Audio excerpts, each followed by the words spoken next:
Salutations, bonjour à toutes et à tous, bienvenue sur ce nouvel épisode du podcast Le Meeting. Aujourd'hui, je suis en compagnie de mon acolyte, Monsieur Papa Sissoko. Mais comment ça, je peux aller jusqu'au bout? C'est bon. Dis bonjour aux gens. Bonjour messieurs dames. Bonjour messieurs dames, je suis un peu fâché par cette appellation qu'il me fait, mais bon. C'est toi qui l'as instauré dès le premier épisode. Je pensais que c'était comme ça qu'il fallait... Sinon les gens ne te reconnaissent pas si je dis Farah.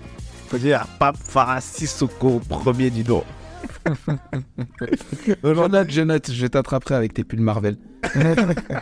Aujourd'hui, on est accompagné d'une invitée, Madame Mégane Defoy. Comment vas-tu? Ça va très très bien et vous? Yes, mais écoute, on est en forme, très content de te recevoir. Ça s'est pas fait, on devait le faire la semaine dernière. On a réussi à le caler cette semaine. Même cette semaine, ça a failli être compliqué. Ça a failli... Ouais, mais les aléas de l'entrepreneuriat. Les aléas de l'entrepreneuriat, voilà. Non, ça veut dire que le podcast, il sera d'anthologie. Exactement. C'est reculer pour mieux sauter 2 fois. Voilà. Vous avez vu Oh là là, bien flashé. Ok. Ok, c'était le podcast Meeting. Salut. Au revoir à tous. Jingle. Extraordinaire. Écoute, Mégane, content de te recevoir. Après RTL, elle a décidé d'accepter notre humble invitation. C'est avec plaisir. Extra. Du coup, ce sera intéressant sur ce podcast-là. Je vois, c'est dire, en te coupant un peu la parole, on va reprendre des choses que vous connaissez bien, mais genre habituel. avec une habituée, parce que comme tu l'as dit juste avant, Madame Mégane a fait RTL. RTL, c'est pas n'importe quoi. Attends, pardonnez-nous. RTL, c'est le truc genre RTL. Je vous excuse. Extra. Donc, pour commencer, pour que les gens ils apprennent un peu à te connaître, j'ai une nouvelle idée. Je vais te proposer de nous raconter une anecdote sur toi, sur ton parcours, de ta vie, etc. pour permettre aux auditeurs d'apprendre à te connaître, de savoir quel type de personne tu es. Voilà. Présente-toi avec une anecdote. Avec une anecdote. Waouh. Alors là, Si tu veux, je te laisse le temps de réfléchir et Farah, je te mets dans la sauce. Ce sera une fois de plus. Donc, De quoi? Non, Quelle te raconter une anecdote qui te présente. Toi, si tu devais, on te dit, présente-toi avec une anecdote. À quoi tu penserais? Une anecdote. J'en ai une, tiens. Mégane réfléchit. Je pense qu'elle me présentera bien. Vas-y. Quand j'étais jeune, genre vraiment plus jeune, j'avais peut-être 8 ou 9 ans. En bas de chez moi, j'allais jouer au foot dans une résidence, une cité juste à côté de où j'habitais moi. Ouais. Et il fallait traverser les rails du tram. Et le tramway en question, il y avait des gros pavés plus ou moins un peu pas égaux, donc du coup, tu pouvais trébucher. Ok. Et je me suis cassé la gueule, donc, sur les rails du tram. Ouais. Et comme par hasard, il y a ma mère sur le trottoir d'en face qui me dit « Pape Farah, qu'est-ce que tu fais ? Lève-toi !» Et moi, j'étais là aussi en train de remettre mes chaussures parce que j'avais même perdu mes chaussures. J'étais au milieu du tram. Et en fait, si tu veux, je parle de cette anecdote-là. Pourquoi ? Parce que, en vrai, peu importe, tu vois, ma chaussure, elle est tombée, il faut que je la remette. Quand même. Le style. Je regardais si il n'y avait personne autour de moi, tout ça, en discret, tu vois, essayer de faire les trucs et quand même mettre ma chaussure avant de partir. Bon, il n'y avait pas de tram. Hein. Ouais. À ce moment-là, sinon, je me serais levé bien vite. Hein. Mais en gros, c'est une petite anecdote que j'ai gardée en mémoire malgré toutes ces années-là et qui, avec le temps, me définit un peu. Je suis patiente, je fais les choses, j'essaie de les faire minutieusement, même si je me suis cassé la gueule avant. Délire. Non, c'est vrai. Petite anecdote. Le côté un peu, pas insouciant, mais en mode chill. C'est ça, pas de panique, pas de paniquer, machin. Quoi qu'il se passe, ça se passe, tu peux rien y faire. Donc, essaie de corriger, de relever et te mets pas en danger. Stylé. Top. Toi, t'as eu un exemple? Ok, parfait, ça m'a beaucoup inspiré parce que j'ai trouvé mon anecdote pour le coup. C'était tombé sur les rails du tram. Non. J'étais un peu plus peureuse que ça. Alors, me concernant, une anecdote. Donc, effectivement, ça m'a ramené dans mon enfance. Alors, moi, il faut savoir que j'ai grandi, du coup, dans une cité du 91, à Ivry-Courcouronne. Ouais.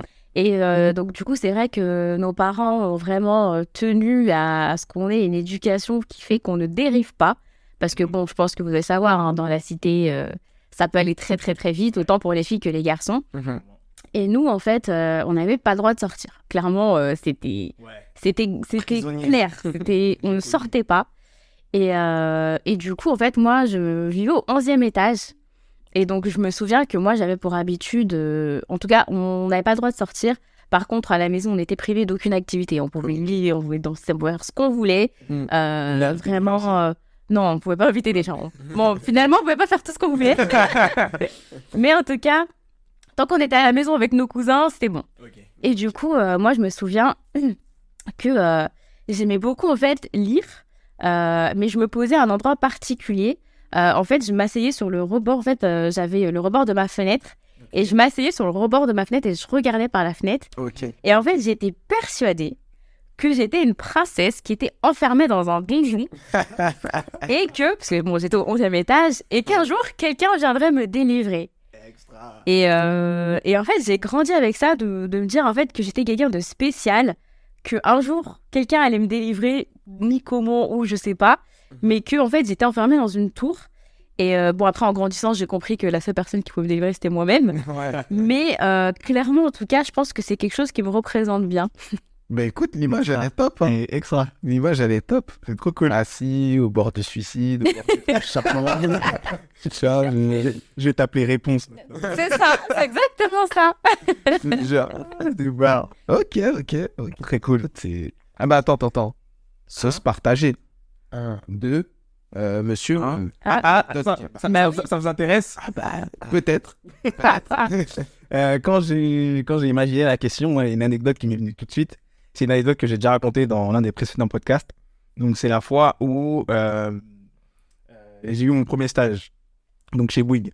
Donc j'ai refait rapidement pour ceux qui l'ont déjà entendu. Donc, quand j'étais en DUT, moi, tout ce que je voulais, c'est avoir rapidement mon diplôme, pouvoir avoir rapidement une expérience pro pour lancer une boîte, une entreprise rapidement aussi. Je sentais que c'était compliqué, donc il y avait des mathématiques, il y avait tout un tas de matières qui ne m'intéressaient pas, et d'autres qui étaient un peu plus techniques, qui m'intéressaient un peu plus.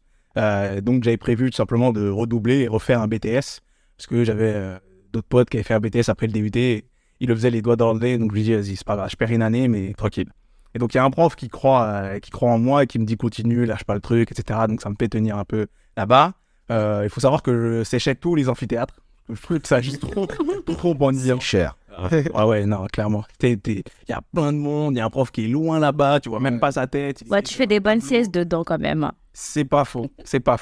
Mais je les séchais tous. Et à un moment donné, je me baladais dans les couloirs et je vois que dans notre amphi, à chaque fois qu'il y a des cours, je vois que c'est blindé. En gros, il y a tous les élèves de mon DUT dedans. Je me dis, mais qu'est-ce qui se passe? Je rentre sur un malentendu et je vois qu'il y a tout le monde, je vois il y a mes potes et tout. Je dis, qu'est-ce qui se passe? Et donc, ils me disent que ouais, il y a des directeurs de chaque entreprise qui vont pitcher, ils vont parler un peu de leur boîte pour faire le stage de fin d'année, tout ça, etc. Ouais. Pour dire à quel point ça me passait au-dessus de la tête. Pour moi, j'avais juste redoublé et le stage, j'avais laissé tomber. Et donc, du coup, je reste avec les potos. Et donc, du coup, c'est là où il y avait les 3 directeurs régionaux. Donc, directeur régional de Telecity Group, donc c'est des data centers. Directeur régional de Schneider Electric et directeur régional de Bouygues Energy et Services. Et donc, ils font leur présentation. Au début, c'est le gars de Telecity. Donc, on comprenait bien que c'était le directeur de Telecity Group qui était directement en partenariat avec la fac. Et du coup, il a ramené 2 autres de ses collaborateurs pour pouvoir proposer plus de places en stage. Donc, en fait, il présente le concept, tout ça, etc. C'était intéressant. Mais c'était vraiment carré, c'était standardisé, c'était vraiment en mode... nous, on est là et on découvre le monde du travail, la façon dont ils pitchent, dont ils parlent, tout ça, etc. Donc, c'était intéressant. Et ensuite, il y a le mec de Schneider Electric. Lui, c'était vraiment la caricature du mec qui avait pas trop envie d'être là, qui était à sa place. Mais tu sais, la caricature, c'est sur son tabouret qui tourne, bedonnant, qui parle comme ça, et puis qui tourne, qui regarde, machin, et qui explique soit d'envie, pas d'envie, pas de punch.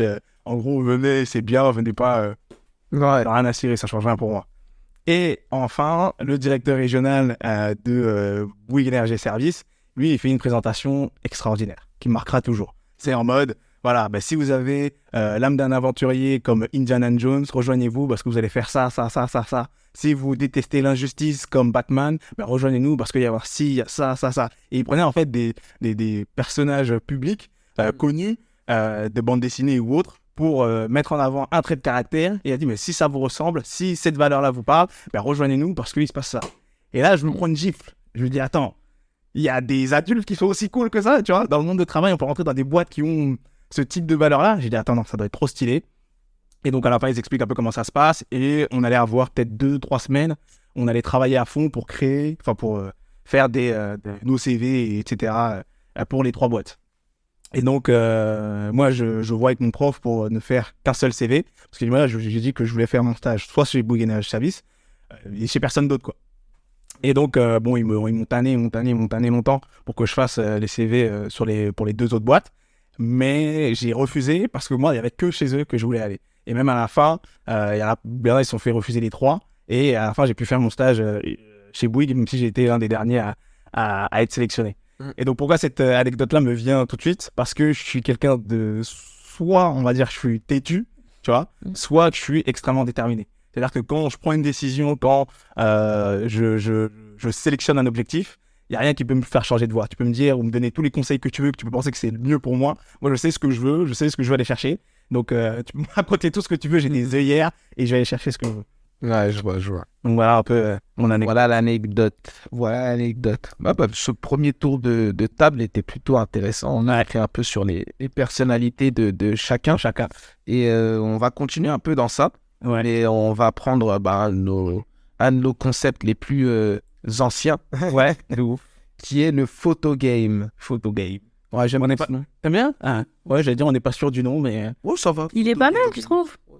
Ah là là, je l'ai noté en rapide, tout ça sur Notion. Photo game. Le principe est simple. On va demander à chacun d'entre nous, à tour de rôle, de défiler dans sa galerie et de stopper quand on lui aura dit stop sur une photo et de nous expliquer le contexte, l'histoire derrière la photo, et pourquoi cette photo. Si il y a une photo compromettante, genre on peut changer de photo? Ça dépend à quel point elle est compromettante. Ouais, moi, ça Ok. dépend le niveau de... On va déterminer le degré. l'émission de la photo. Voilà, c'est ça. C'est parti. Donc, pour pas changer, Mathieu, tu as commencé. J'allais dire, pour une fois, je commence, parce qu'à chaque fois, je te carotte. Voilà. Même si j'étais le dernier à raconter l'anecdote, normalement... Ouais, mais les derniers seront les premiers. Wow. Tu vois. Merci. Ah, je sais. Allez, je défile. Vous me dites stop quand vous voulez. À toi l'honneur, Mégane. Stop. Alors... Oh, c'est une photo de ma petite Soso. Ah. Ma petite Sonia. Donc, elle était également avec nous Ok, d'accord. chez Covalis.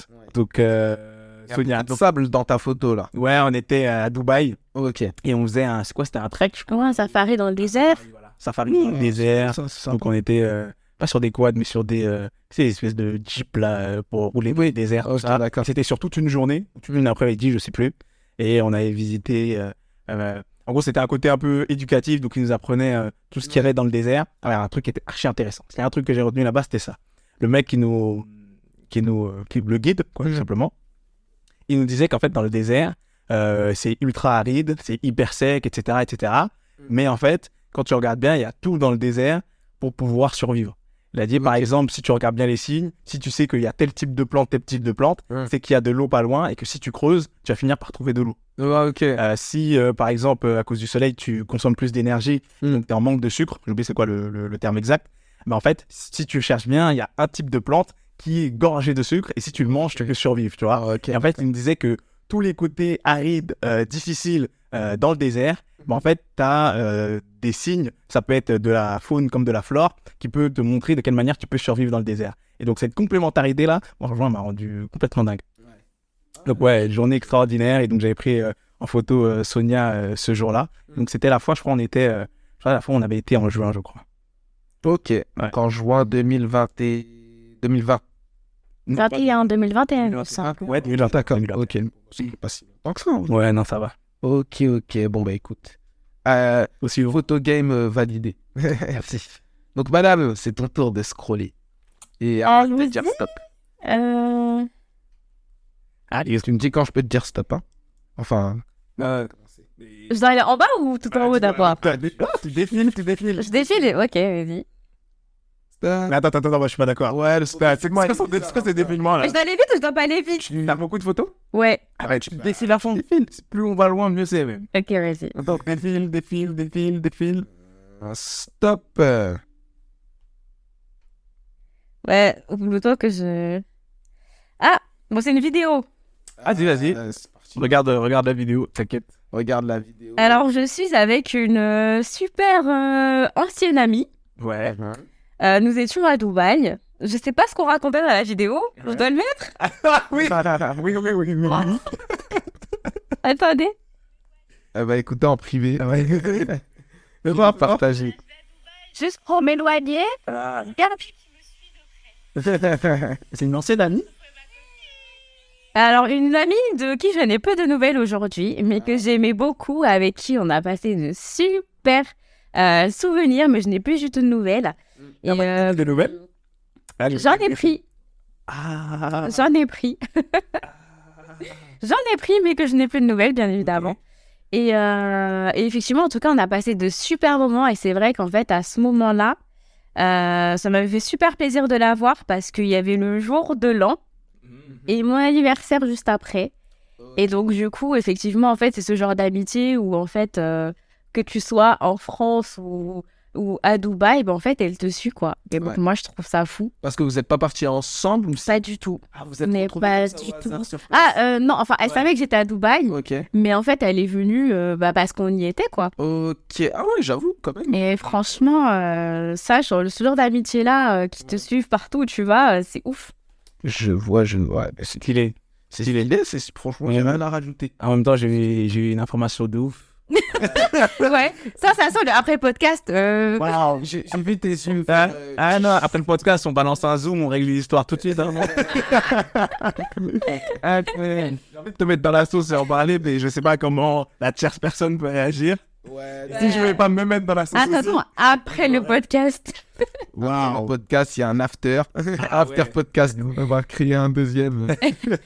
Podcast after. Ah, ça serait pas mal, ça. Ouais. Ah, pas mal. Tiens, on va penser à toi. Hein. After podcast. En mode je débrief. Ouais. Bientôt sur RTL.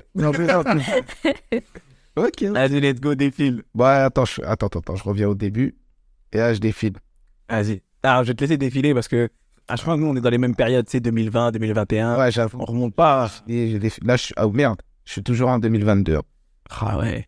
Ouais. Mais après, je suis sur Snap parce que sur mon téléphone, comme j'ai changé de téléphone récemment, Ouais. j'ai pas trop de.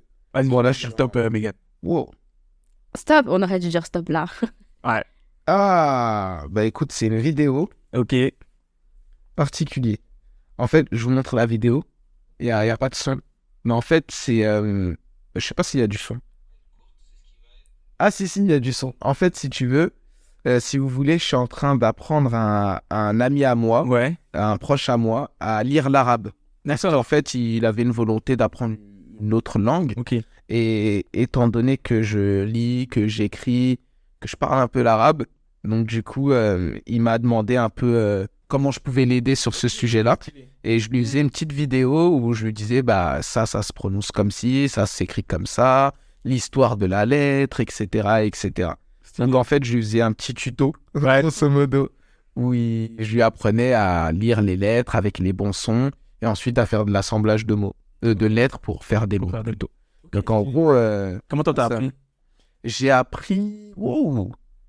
Déjà, moi, je suis de religion, de confession musulmane. Ouais.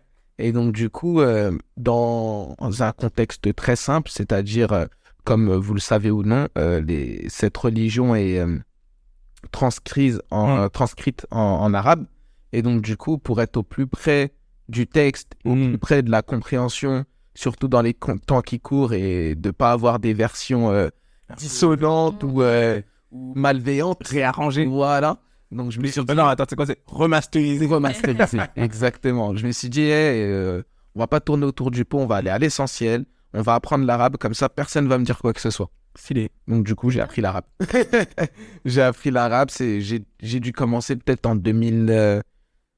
Waouh, ça fait un petit moment quand même. Ouais. J'ai dû commencer en 2010 ou quelque chose comme ça. Ok. Ouais. Et j'ai arrêté l'année dernière quand j'ai eu mon deuxième enfant. Ok. Parce qu'en fait, c'est comme des cours. Tu prends des cours avec quelqu'un. D'accord, ok. C'est vraiment des cours comme on peut apprendre l'anglais ou autre. Ok. Et donc, du coup, tu apprends la lecture, l'expression orale, l'expression écrite, les livres de littérature. Tu fais comme en français. Ok. Ouais. Tu fais des dissertations.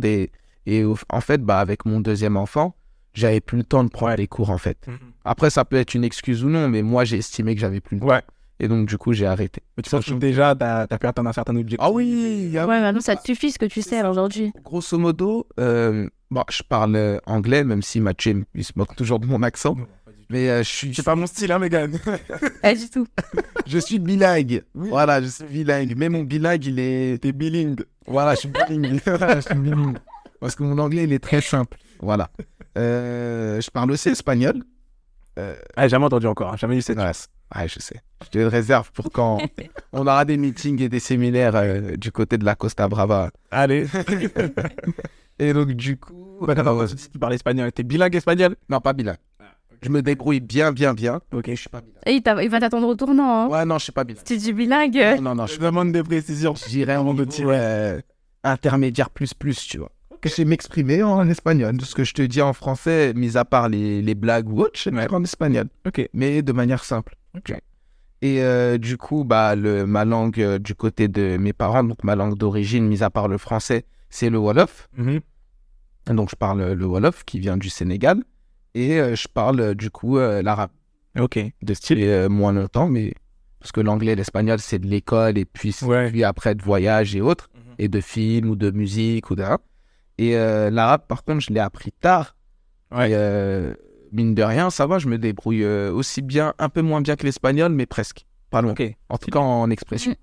Parce qu'il paraît que quand tu apprends une langue, en gros de zéro, après c'est plus facile d'apprendre les autres langues parce que en gros c'est un muscle dans le cerveau que tu Je pense aussi. qui fait que, en fait, tu apprends une nouvelle langue plus facilement. C'est ça, je pense aussi. Ça aide. Parce que- Après, l'arabe, c'est simple. C'est une langue simple, Ok. mais c'est vrai qu'elle est totalement différente des autres langues que j'ai citées. Ouais. Donc, le français, l'anglais, l'espagnol, il y a des similitudes dans la façon de faire. Ouais. L'arabe, c'est totalement différent. Ok. Totalement. T'as une lettre, t'as 3 sons. D'accord. Ok. Donc, en gros, tu peux dire ba, bi, bou, ça s'arrête à là. Tu peux pas dire, je sais pas moi, bo. D'accord. Ça n'existe pas, bo. C'est bou, ba ou bi. C'est tout. C'est tout. Ok. Ah, il y a ban, bin, boun, mais c'est la même chose en Ouais. fait. C'est des extensions. Ok. Donc, du coup, si t'es pas habitué, Ah, c'est intéressant. Ouais. C'est intéressant. genre Paris, nous, c'est avec un P. Ouais. Eux, c'est ba, c'est baïs. C'est avec un B. Ok. P n'existe pas, par exemple. Ah. Franchement, c'est ultra intéressant. Mais t'as C'est fait un vrai. truc. Je vous apprendrai Vas-y. Je suis chaud. bientôt. Après, j'apprendrai le mandarin. Oh, Ouais, bientôt. Après. d'abord le japonais et après le mandarin. Japonais, c'est bon, il y a One Piece. D'ailleurs, ça m'intéresse. Qu'est-ce que t'as dit pour éviter les remasterisations, t'as voulu te rapprocher plus proche du livre. Je pose la question à tous les deux. Qu'est-ce que vous pensez, vous, justement, de cette pratique-là, de prendre la religion, d'y rajouter un peu sa sauce, voir est-ce que c'est bienveillant, est-ce que c'est malveillant, c'est quoi un peu votre point de vue par rapport à ça? Mégane, j'ai Quand tu dis, ça veut dire que l'interprétation qu'on en fait. Non, parce que ce que Farah disait, tu me dis si je me trompe, Ouais. c'est que pour éviter les remasterisations, c'est-à-dire qu'il y a certaines personnes qui vont en faire une certaine interprétation et ils vont la transmettre de manière bienveillante, mais il y a aussi ce côté où les gens utilisent la religion pour pouvoir un peu manipuler les gens et la sortir à leur sauce. On parlait avec Wilfried de secte. Bah, moi, je pars du principe que de toute façon, à partir du moment où tu mets un humain entre quelque chose, et enfin en intermédiaire, il y a forcément une interprétation. Maintenant, qu'elle soit bonne ou mauvaise, moi, je pense que une personne, alors après, ça n'engage que moi, hein, mais je pense qu'une personne, quand elle fait quelque chose, dans sa tête, elle est toujours persuadée de faire le bien. Ouais. Même si pour nous, elle fait du mal, mais je pense qu'elle est toujours persuadée que... Parce qu'en fait, elle a sa vision du monde. Et pour sa vision, il faut qu'il se fasse ou qu'il se passe telle chose pour que le monde aille mieux. Ouais. Donc après, effectivement, je pense qu'on vit tous dans un... On est tous dans le même monde factuellement. Ouais. Mais je pense que dans nos têtes, on a tous un monde différent. Et qui fait qu'effectivement, il y en a qui utilisent effectivement des livres religieux Ouais. ou d'autres pour leur tourner. Après, je pense que c'est à la personne qui a la meilleure qualité oratoire et de persuasion et de charisme qui réussira en fait à créer des schémas de pensée chez les gens. Je pense que voilà. je vais te mettre dans la sauce. Donc, du coup, pour toi, Hitler, c'est pas quelqu'un de mauvais. Alors attention. Oh ouais, tu l'as mis dans Hitler, une sauce. alors attention. Attention à ce que tu vas dire. Je sais ce que je vais répondre. Je fais ça parce que je pense exactement comme toi et j'ai eu cette réflexion-là. Je sais ce que je vais répondre. Aujourd'hui, comme je disais, si je reste sur ce que je viens de dire, aujourd'hui, Hitler était persuadé de faire le bien. Maintenant, aujourd'hui, Hitler et moi, on n'est pas du tout dans le même monde en termes de schéma de pensée. Donc moi, aujourd'hui, effectivement, Hitler, ce qu'il a fait, c'est abominable, c'est horrible. Pour moi, c'est à condamner, tu vois. Mais parce que mon schéma de pensée, déjà, à partir du moment où tu touches à la vie humaine de quelqu'un, à partir de là, je pense que pour moi, voilà. Mais pour des gens, faire ce qu'on va dire un sacrifice, pour eux, c'est quelque chose de bien. Ouais. Donc en fait, c'est vraiment les schémas de pensée. Et malheureusement, c'est le problème de l'humanité, je pense, hein, même avec les guerres actuelles et tout. En fait, c'est juste des gens qui ont des schémas de pensée, qui sont persuadés que pour faire le bien, il faut agir de telle sorte. Donc non, je confirme, Hitler, pour moi, est quelqu'un d'abominable. Confirme. Je confirme bien. Mais du coup, voilà. Là, c'est C'est moi qui ça. fais le montage, j'ai coupé. T'as pas intérêt, hein. Bien. Faire des trucs et tout. Mais voilà, en tout cas, c'est vraiment ce que je pense. Donc non, c'est pas quelqu'un de bien, mais c'est selon mon monde à moi. Et Non, je te rejoins. Ouais. Je te rejoins à 200%. Hier ou avant-hier, on était à un meeting avec Farah et je parlais avec... j'ai oublié son prénom, c'est pas grave. On parlait de Donald Trump. Et je disais, les gens, ils peuvent le détester, ils peuvent trouver horrible ce qu'il fait, ou etc., etc. J'ai dit, mais moi, son parcours, ce qu'il a réalisé dans les faits, c'est incroyable. Mais lui, je crois qu'il a été fauché plusieurs fois et milliardaire plusieurs fois. Ah ouais. De fou. Le mec, je disais, c'est comme tout à l'heure quand je faisais la comparaison avec les lapins. Voilà. Je disais que les lapins, ils sont déterminés. Anthologie. Retenez ce qu'il va dire. Il bouffe ton papier peint, tu le vires 15 fois dans la même minute, il reviendra une 16e fois, une 17e fois. Donald Trump, c'est pareil. Le mec, il vient pas de nulle part, il a quand même un sacré réseau, son père, il gagnait de l'argent, etc.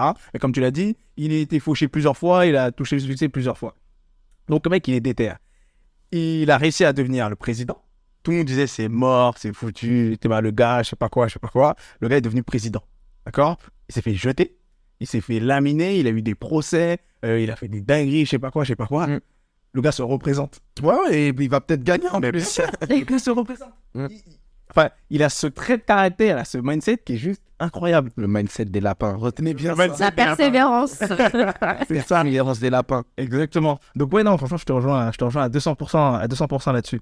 Je pense pas que les gens soient foncièrement mauvais, mais c'est juste qu'ils se donnent des objectifs, et pour atteindre les objectifs, pour eux, c'est pas anormal ou c'est pas gênant, soit d'écraser les autres, de réduire les autres. Pour eux, c'est nécessaire pour le bien commun de leur vision générale.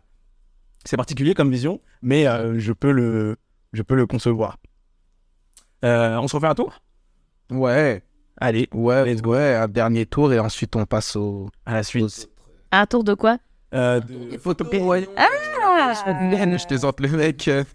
Là, je défile, là. Non, c'était à toi de lui dire stop. Vas-y, j'ai 2 fois stop, moi. Ah ouais? Ah bah stop. Bon, attends, c'est la même période. Ouais, non, redescends. Attends, j'ai moins zoomé parce que... Ouais, ça sera un peu plus de... Ça défile. On va arriver à la fin, hein. Non. Stop. Il s'en souvient plus. C'était mon objectif. Non, je suis en Attendez, je regarde les photos qu'il y a autour. En fait, là, la photo, c'est la photo d'une chapelle, je crois. Dans quel pays, dans quel contexte, je ne sais pas. J'étais en vacances. Non, la chapelle. Comment? Montre-nous la photo. Ah, attends, prends-moi. En plus, la photo, elle est nulle. Ça, c'est sûrement une photo que j'ai prise. Depuis que j'ai pris la photo, c'est la première fois que je la regarde. Et tu sais pas pourquoi tu l'as prise.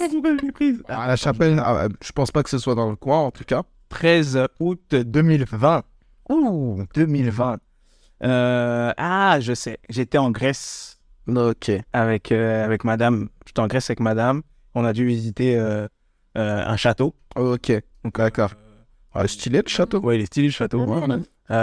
Et bon, je vous racontais un peu. On avait loué un hôtel avec piscine privative. Ok, C'était trop stylé. Donc, excellent. la piscine elle était Piscine privative, ça veut dire que il y avait que vous. exactement. Ok. Donc, il y avait notre chambre, le salon et l'extérieur. En fait, c'était une piscine Ok, avec transat et tout, stylé. Le pied, service de chambre, enfin, Ah oui. le kiff. Donc, voilà, en août 2020. Putain, ça remonte. Longtemps que je suis pas parti en vacances. C'est quand la dernière fois que t'es parti en vacances, toi? Bon, je vais appeler ça des vacances. J'étais au ski l'année dernière, Ouais. en mars de l'année dernière. Yes. Moi, j'ai pas mal bossé, Ouais. mais j'ai fait du ski, je me suis bien éclaté aussi. Donc, ouais, on va dire 1 an. Comme ça. Ok. Mais de vraies vacances où je décroche, ça n'existe pas chez moi, C'est clair. honnêtement. Et toi, Megan? Enfin, moi, décrocher, je connais pas. Par contre, je pense que les dernières vacances que j'ai pu faire, c'était en août 2021, en Guadeloupe. Ah, quand même. Ça, c'était bien. Franchement, Comment le ça côté... Les Ouais. cadres, enfin, comment on dit Ouais. ça? Des pays. Ouais, totalement. Franchement, j'ai eu l'occasion de faire des randonnées alors qu'on n'avait pas le droit de sortir à moins de 10 km de la maison. Mais bon, tu connais, on a toujours une tente qui est à côté. Il y a des Mais attestations. c'était magnifique. Franchement, j'ai vu des choses que je savais pas que ça existait. J'ai eu l'occasion d'aller dans des rivières Ouais. où il y a que des arbres, où tu as l'impression d'être dans la jungle et t'as pas de réseau, t'as rien. C'est magnifique. Pucha, dans des pays un peu tropicaux, on va dire. C'est quoi que si, je suis déjà allé à Punta Cana. Mais il y a des insectes par contre. Hein. À Punta Cana? Je sais pas, mais en tout cas, en dehors de la France, il y a des gros insectes.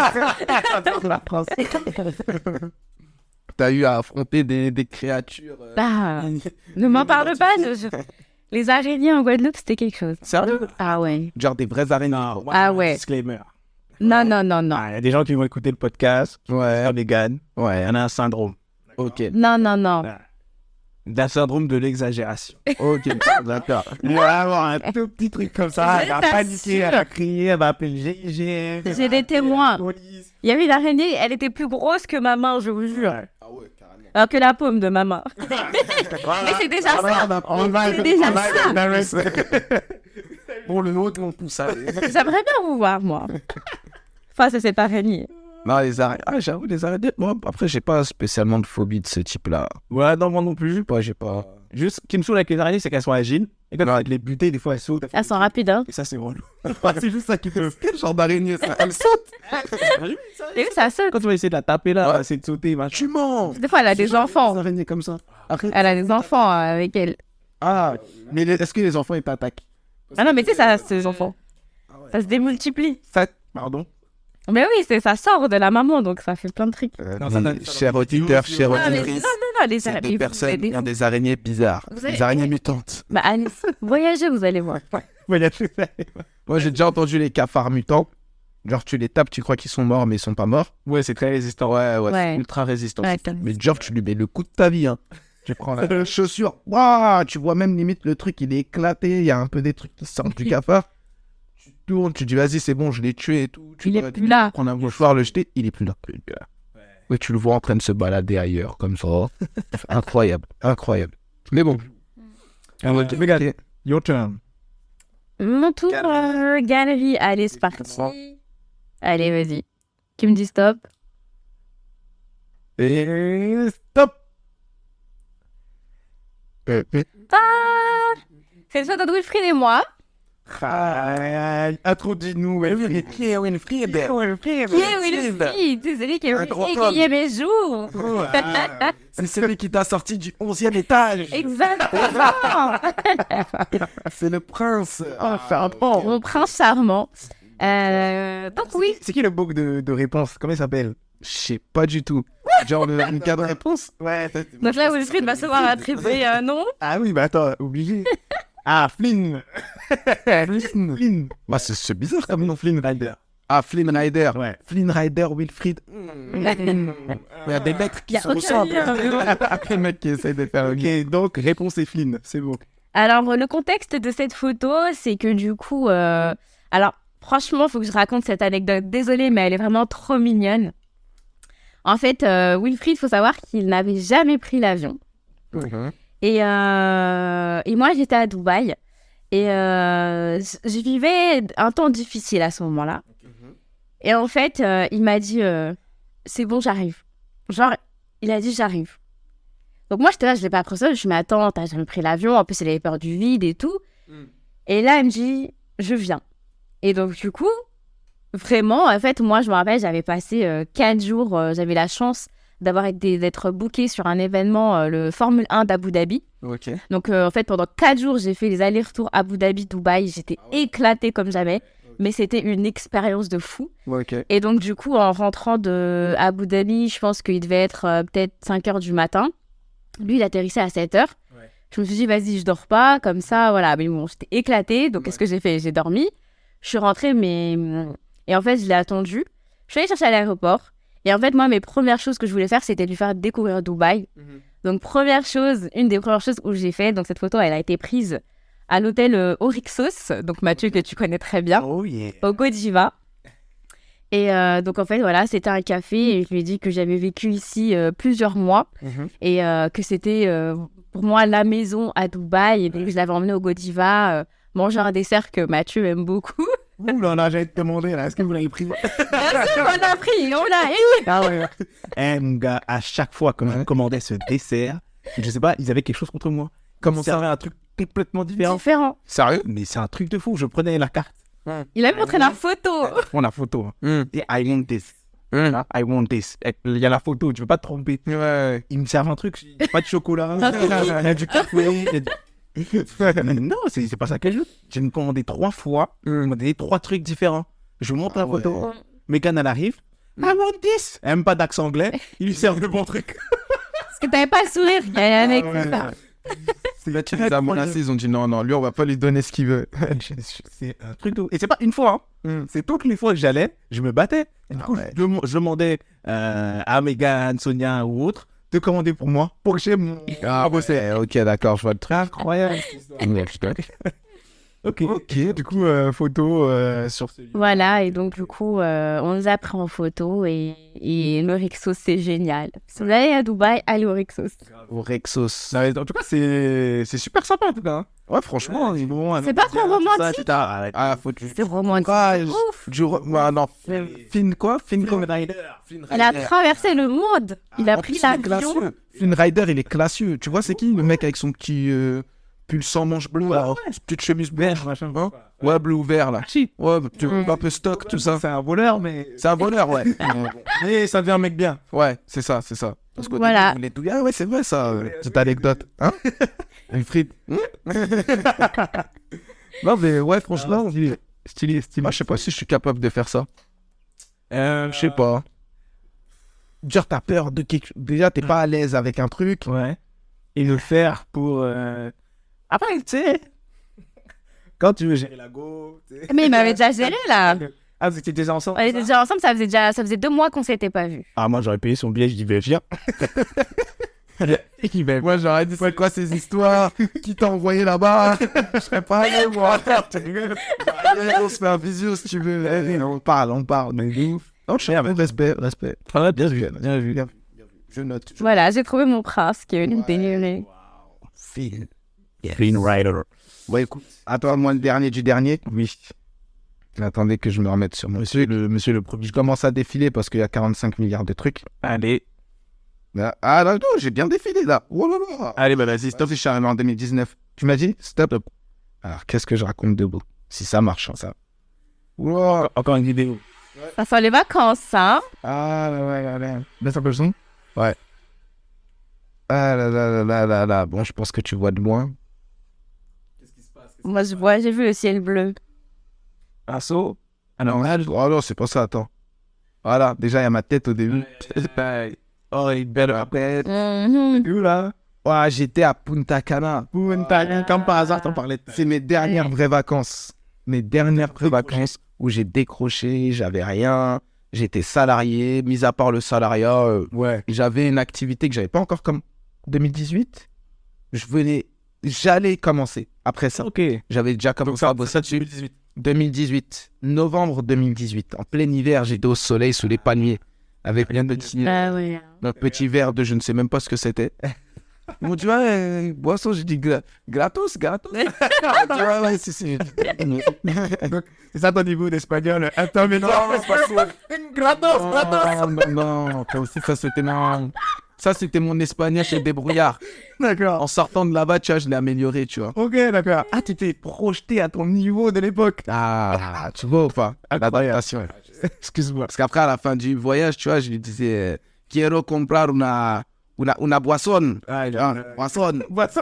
Boissonne, hein? C'est pas de boisson, tu vois, mais vas-y, il m'a compris. Ciao, bah. Enfin, bref. Tu bois Du coup, arrêtez de vous moquer de moi. Et du coup, moi, c'est tout ce que j'ai retenu des années lycée avec ce mec. Le mec me tord de rire. Ah, tu peux. Mais attends, c'est la vérité. En fait, il a pris un mot français, il a mis un accent espagnol, il s'est dit c'est bon, ça passe. Ah, mais est-ce que c'est pas boisson? Non, je crois que c'est Bebida. Hein. Ouais, ça c'est Bebida, Bébé. Tu vois ou pas? Enfin, Tu vois pas? Le public espagnol, vous reconnaissez mon accent et mon application dans votre langue. Mais du coup, tu vois, boisson, elle m'a compris. Éclaté. Les autres, ils faisaient même pas l'effort. Bebida, tu vois. Les autres, ils faisaient même pas. Ouais, t'es espagnol, toi, un peu espagnol, tout ça. Mais ouais. Muchas gracias. Donc, du coup, c'était mes dernières vacances réelles. Ok, stylé, ouais. En novembre 2018. En solo avec des potes. Non, j'étais avec madame, Ouais. j'étais avec ma femme. On était partis, pour la petite anecdote, c'était notre un peu voyage de lune de miel, entre guillemets. Cool. On avait entendu parler, Punta Cana, tu sais, les destinations un peu comme ça. Non? Ouais. C'était en vogue à un moment. Hein. Zanzibar, tu vois, les destinations où, vas-y, en général, soit tu y vas avec madame ou monsieur, ou tu vas pas pour faire la vida loca, quoi. Ouais. C'est un truc Un peu adulte, tu vois. Ouais. Donc, on y était allé, on y a fait 2 semaines, je crois. Franchement, c'était vraiment sympa. Terrible. Mon seul regret, c'est que sous conseil d'un mec bizarre que j'ai voulu écouter parce que madame était pas trop chaude, on s'est pas vraiment mis dans le local, on n'est pas parti vraiment dans les villes, voir un peu comment les gens vivent, voir un peu. On est plus resté dans l'hôtel, c'était une ville. Ah ouais. L'hôtel, c'était une ville. Il y avait tout ce que tu veux. Ouais, limite, t'as même pas besoin de sortir. T'avais pas besoin de ça. Ouais. Moi, des fois, j'aime bien hein, ces vacances-là. Ça dépend Ça m'a de pas dérangé. tes vacances en C'est fait. ça. Comme c'était voilà, lune de miel, être avec madame et tout, en soi, ça m'a pas dérangé. Après, c'est plus avec du recul, je me dis, putain, dommage que je suis pas parti quand même à l'extérieur voir comment ils vivent, les gens, réellement, tu vois. Parce que là, tu voyais les gens qui étaient là, tu voyais les serveurs, tu comprenais qu'ils venaient un peu de la classe, qui s'en sortaient un peu, mais pas plus que ça non plus. Ok, je vois. Voilà, en plus, la petite anecdote, c'est qu'à Punta Cana, il y a beaucoup de noirs de peau. Je sais pas si c'est tout le monde qui l'est, ou plus ou moins clair, ou blanc, ou pas. Je sais pas comment ils sont mixés. Mais du coup, en tout cas, moi, au service, dans les cuisines, les serveurs et autres, c'était beaucoup des noirs de peau. Ouais. Et donc, du coup, quand ils me voyaient et que je parlais un peu espagnol, ils pensaient que j'étais de la région. Ok. Et en gros, j'étais le mec qui avait réussi, quoi. Tu vois, Délire. tout ça, ils me voyaient, ils me disaient... hey. Limite, j'avais un peu leur tête, tu vois. Ouais. Ils me disaient en gros, ouais, et tout, comment tu t'appelles et tout. Je disais, ouais, Farah. Il me dit, mais tu viens d'où? Je dis, ah, je viens de France. Il me dit, ah, ok, et tout, on pensait que tu venais d'ici et tout. Je dis, non. Et tu vois, c'est des gens avec lesquels il y en avait un, il s'appelait, bon, désolé pour le cliché, mais il s'appelait Ricardo. Et franchement, je me souviens de lui encore maintenant. Ouais. C'était en 2018, il était super sympa, le gars, il était un peu en galère. Mais il se débrouillait, il avait la dalle. Et du coup, on appelle comment les habitants de Punta Cana? Je viens de me poser la question, j'en ai aucune idée. Bon, moi, ceux que j'ai vus, on les appelait les Haïtiens, parce que c'était des Haïtiens. Ah ouais? Ok. Maintenant, j'avoue que j'en sais rien du tout. Les Punta Canariens. Écoute. Les Canariens. Non, j'en sais rien. Vas-y, les habitants de Punta Cana. Les Punta Canados. Attends. Ils ont pas de nom. Je sais pas. J'avoue que je sais pas du tout. En fait, je suis en train de chercher comment s'appellent les habitants de Punta Cana et je tombe sur un site qui me raconte toute leur vie. Même Google, c'est pas. Ah oui. Non, des habitants, va sur ChatGPT. C'est en République dominicaine. Ouais. C'est peut-être des Les Dominicains. Punta Cana. oui. C'est peut-être des Dominicains du coup. Ouais, mais sinon, ça s'appelle des Punta Canes. Punta Cana. Ouais. Punta Cana. Et Punta Canaises. T'as regardé sur ChatGPT. Non. Ah. J'ai été tenté, mais je l'ai pas fait. Mais ouais. il a un truc en ce moment, à chaque fois que j'ai une question, à chaque fois qu'on a un doute, il sort ChatGPT. Ah, mais attendez, le ChatGPT, ça fonctionne pour vous? Parce que moi, ça marche pas. Hein. Ah, t'as pas le bras long. Ok, bon, on a discuté après le podcast. Ouais, ça fonctionne, ça fonctionne. C'est vrai que moi aussi, 2-3 fois, j'ai essayé sur PC, Ça plante, hein. ça veut pas. Et Donnez-moi les conseils dans l'after podcast. Ok. carré. On va passer à la suite. Ça va être plutôt des questions qu'on va te poser avec un petit jeu des dualités qu'on fait avec chaque invité. Et après, les questions de fin. J'ai préparé des petites questions sympatoches. Yes. Dans un premier temps, je voulais savoir si... Enfin, je sais déjà un peu, mais toi, c'est quel podcast qui t'inspire le plus? Est-ce que tu en écoutes de manière régulière ou non? Est-ce que tu écoutes des podcasts? C'est rare que j'écoute des podcasts, mais j'en écoutais un et je me rappelle plus du tout du nom. En fait, c'est un podcast. Le Meeting, non? Mais il est nouveau celui-là. Bah avant, j'en écoutais quand même. En fait, c'est un podcast qui résume les livres. Ok. Il Je sais plus comment il y a s'appelle. une application en plus comme ça qui fait que des résumés de livres. Ouais. Même pas. Mais en fait, c'était. Alors, j'écoutais Les Entrepoteurs aussi. C'est quoi? Ok. Les entrepoteurs. Entrepoteurs. En mode entrepreneur, pote, c'est ça? Ça, le jeu de mots? Ça parle aussi de parcours d'entrepreneurs et tout. Par contre, il y en a un, je me souviens même plus, je le trouve même pas. Ouais, c'était un podcast qui résumait des livres parce qu'en fait, il y a un moment, je commençais à créer du contenu. Et en fait, des fois, on se dit, on se prend trop la tête pour créer du contenu. En fait, on se prend vraiment trop la tête. On est là, on veut poster une photo. Ah, on est là, mais en fait, on écrit quoi? Et en fait, ça nous arrive tous. Ouais. On est là, mince. On peut pas tous avoir un copywriter ou je sais pas quoi. Et en fait, je me suis rendu compte que tous les enseignements que tout le monde sort, en fait, ils viennent que des livres. Ouais. Ils viennent Totalement. que des livres, des gens qui ont l'expérience. Ou en fait, en général, quand tu lis, c'est quoi? Soit ça vient des livres, soit c'est une expérience, quelque chose que tu as entendu ou que toi-même tu as vécu, que tu écris. Et en fait, c'est vrai que je m'étais mise en fait à écouter ces livres-là en manière de façon résumée. Parce qu'en fait, à chaque fois, ils te donnaient des conseils, des clés. Et là, le dernier livre que j'avais écouté, c'était les conseils du Dalai Lama, je crois, pour atteindre une sorte de paix intérieure ou quelque chose comme ça. Et en fait, il te donnait les clés. Et je me suis dit, mais en fait, oui, parce que des fois, on n'a pas forcément le temps de lire. Mais en fait, ne serait-ce qu'il te donne les clés. Et en fait, toi, demain, tu fais un post sur Instagram. Si moi, ça m'a servi, ça peut servir en fait à quelqu'un d'autre qui lit ton post. Ouais, clairement. Donc voilà ce que j'écoute. Moi, je suis intéressé que tu retrouves maintenant. que le meeting, oui, bien sûr, ça c'était évident. Mais du coup, ça m'intéresse ce que tu dis parce que je suis plus que d'accord. Parce qu'effectivement, il y a plein de choses qui viennent la culture générale, les livres, etc. Exactement. D'autres divertissements. Mais ça m'intéresse ce podcast-là. Si tu le retrouves, je veux bien avoir le nom. Yes. Ouais, mais je crois qu'il y a une application tranquille, qui résume les livres. Tu vois, ils font des résumés de livres audio et après tu les écoutes en gros. Mais un résumé audio d'un livre audio. Exactement. Ah, ok, d'accord. Exactement ça. Ça m'intéresse aussi. L'application. Si tu retrouves, ça m'intéresse. Dès qu'on met le nom dessus, on vous balance l'info. Ok. Je viens de me rendre compte qu'on n'a pas forcément parlé encore de ton parcours avant d'enchaîner avec le reste. Est-ce que tu peux nous parler un peu de ton parcours, de ce que tu fais en ce moment, Mon parcours professionnel. Ouais, professionnel. Sans parler de tes ambitions, de tes projets, on va y venir dans un second temps. Juste ton parcours. Qui tu es, ce que Mon parcours, je m'appelle Megan, mais ça vous le savez depuis le début. Du coup, j'ai 29 ans aujourd'hui et pas aujourd'hui, c'est pas mon anniversaire, hein, mais non. Aujourd'hui. J'allais chanter. Non. Mais oui, donc j'ai 29 ans. Alors moi, de base, j'ai un parcours RH, donc j'ai un bac+3 en gestion et pilotage des ressources humaines. J'ai fait des ressources humaines, donc j'ai travaillé dans un grand groupe qui s'appelle EDF. Je pense que tout le monde connaît. C'est quoi? C'est ce qui te réchauffe en hiver.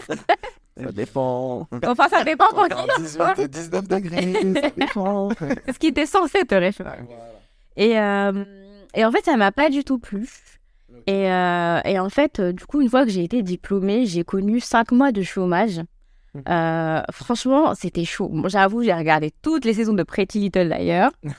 Mais en fait, au bout d'un moment, je savais pas quoi faire de ma vie. Et en fait, je me suis rendu compte qu'à ce moment-là, quand t'as pas de réseau, tu sais pas quoi faire.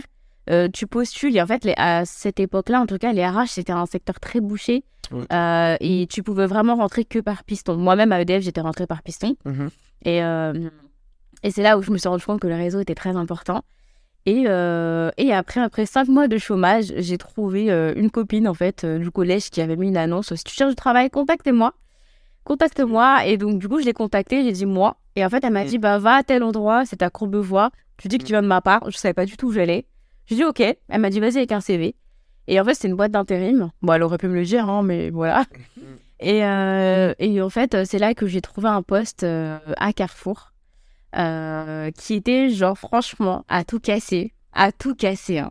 Si je marche lentement à pied, je mettais 30 secondes pour y aller. C'était l'immeuble derrière chez moi. Le rêve. Et du coup, voilà, j'ai fait 5 ans à Carrefour. Et après, je me suis lancée dans l'entrepreneuriat. Qu'est-ce que tu faisais à Carrefour? À Carrefour, du coup, j'ai été dans la gestion de projets informatiques. De base, je suis arrivée en tant qu'assistante de direction. Donc j'ai eu la chance en fait d'accompagner le DSI et puis les directeurs en fait dans le système d'information à Carrefour. Et donc du coup en fait le fait que je travaillais bien, j'ai pu vraiment évoluer. Donc ça vraiment en 5 ans j'ai fait une belle évolution d'assistante de direction à PMO en fait dans la gestion de projet informatique. D'accord. Et voilà, donc c'était une très très belle aventure jusqu'en 2020. 2020, le basculement. Voilà. Le changement. Qu'est-ce qui t'a poussé à te lancer dans l'entrepreneuriat? Ce qui m'a poussée, honnêtement, en fait, c'était tout. Ou est-ce que tu avais déjà d'expérience en tant qu'entrepreneur? Tu étais déjà intéressé? Ou il y a eu un déclencheur? Alors moi, j'ai toujours su que je voulais entreprendre, mais franchement, je savais pas du tout comment on faisait. Donc je vais pas dire que j'ai perdu du temps parce que je pense que tout arrive à point nommé, je vais dire ça comme ça. Mais j'ai toujours eu cette fibre. En tout cas, je savais que je voulais de l'argent. Maintenant, je savais pas comment monter une entreprise, tout ça, mais je savais que je voulais de l'argent. Et en fait, là où l'éveil a vraiment commencé à se créer chez moi, c'était à Carrefour. Et donc, j'avais la chance d'être avec des indépendants, des freelances. Et donc, en fait, je traînais beaucoup avec eux. Donc, il faut savoir qu'il y avait forcément en informatique, il y a beaucoup d'hommes. Et donc, j'étais avec eux. Et en parlant avec eux, en me rapprochant d'eux, finalement, j'ai appris à les connaître plus que le domaine du travail à Carrefour. Et je me suis rendu compte qu'ils avaient tous des entreprises, qu'ils investissaient dans l'immobilier. Il faut savoir qu'ils roulaient tous en Audi, RS, je sais pas combien.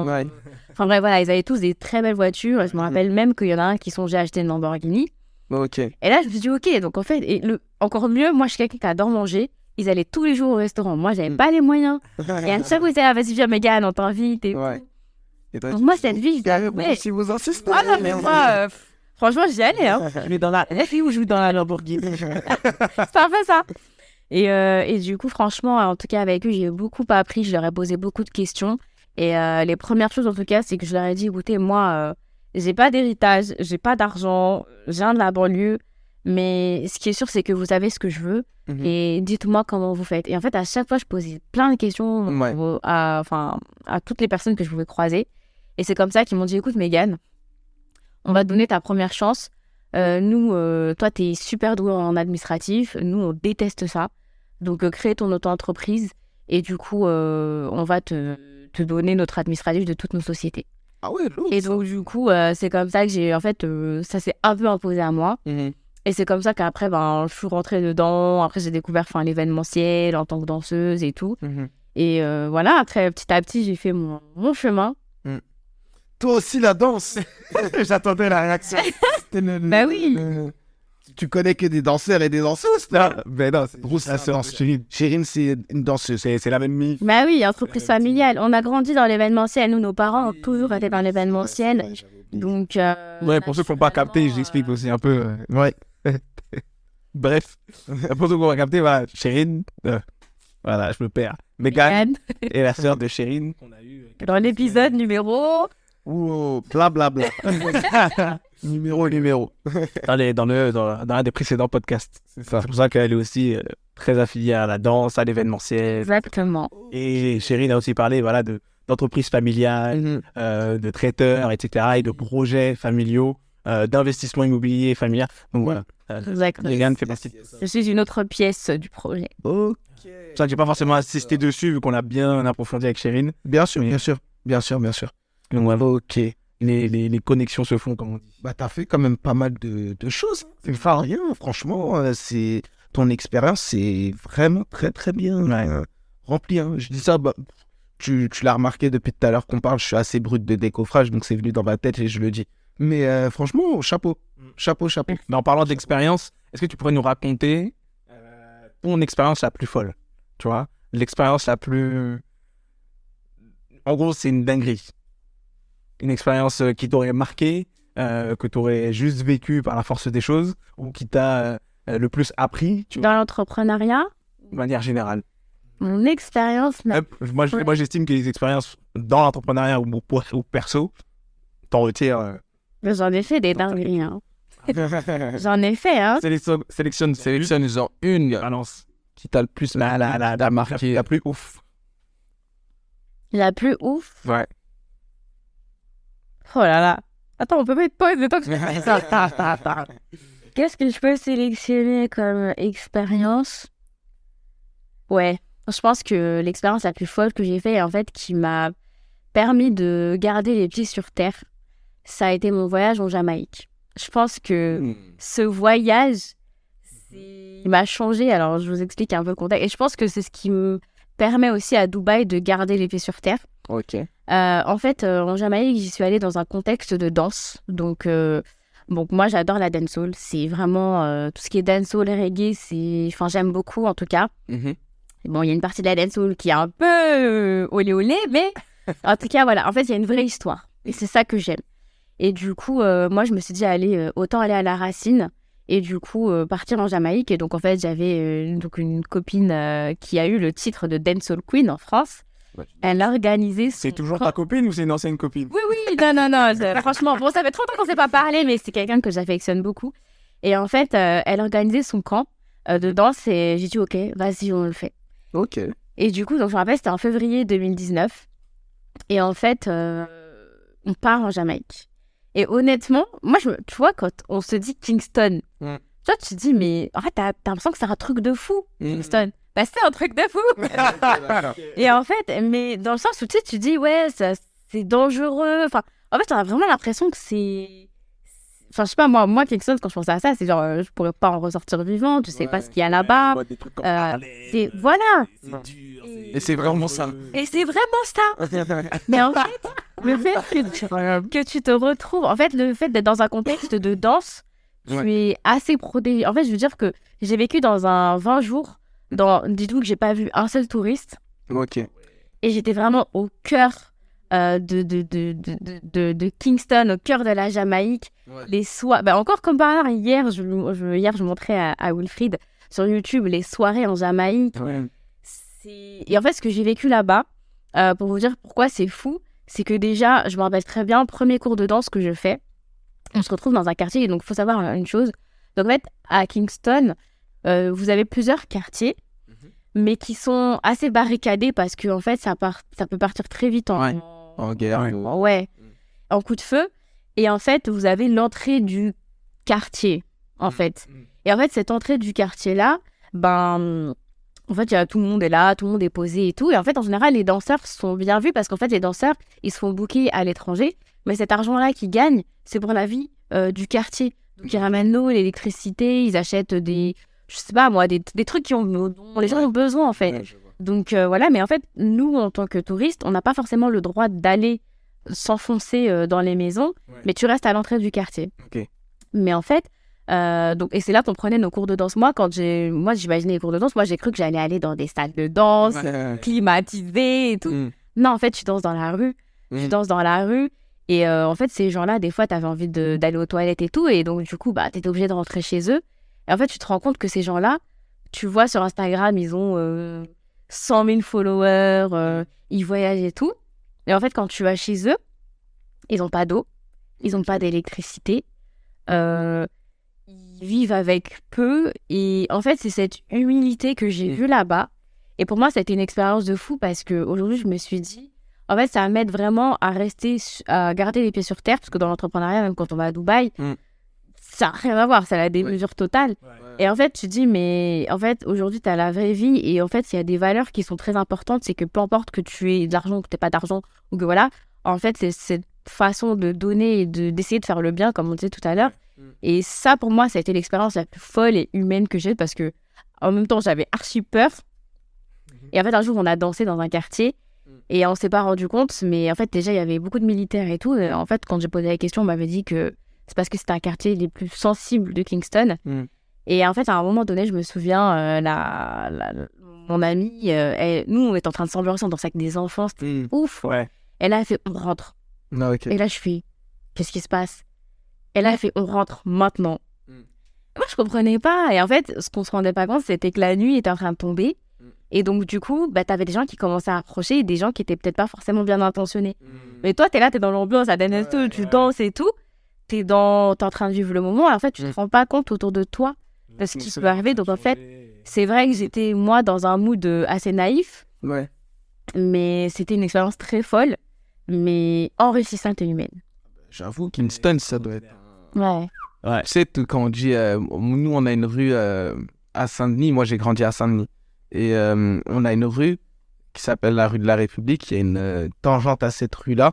Et en fait, il y a beaucoup de Cap-Verdiens qui sont là-bas.